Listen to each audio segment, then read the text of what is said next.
Erode special Nallampatti chicken எப்படி செய்யுதுன்னு பார்த்துடலாமா? ஒரு ஸ்பூன் சீரகம், ஒரு ஸ்பூன் சோம்பு, ஒரு ஸ்பூன் வரக்கொத்தமல்லி, 3 பட்டை, 2 ஏலக்காய், கொஞ்சமாக மிளகு எடுத்திருக்கேன். இது நல்லா வாசம் வர அளவு வறுத்து நல்லா பொடி பண்ணி எடுத்து வச்சுக்கலாம்.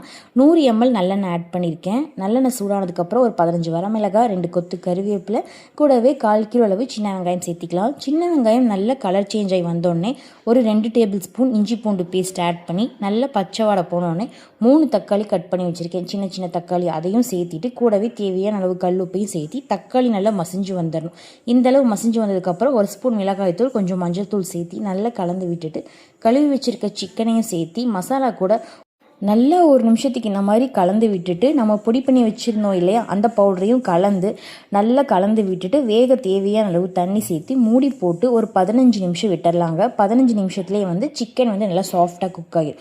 அளவு வெந்து வந்ததுக்கப்புறம் இதுக்கு ஒரு 15 பல் பூண்டு, 10 வரமிளகாயை நல்லெண்ணெயில் தாளித்து கொட்டிடணும். ஒரு 25 ml நல்லெண்ணெய் ஆட் பண்ணிக்கோங்க. இதுக்கு நல்லெண்ணெய் தான் ரொம்ப டேஸ்ட்டாக இருக்கும். இப்போ தாளித்து கொட்டிட்டு நல்லா கலந்து விட்டால் சூப்பர் டேஸ்டியான நல்லாம்பட்டி சிக்கன் சூப்பராக ரெடி ஆயிடுச்சு.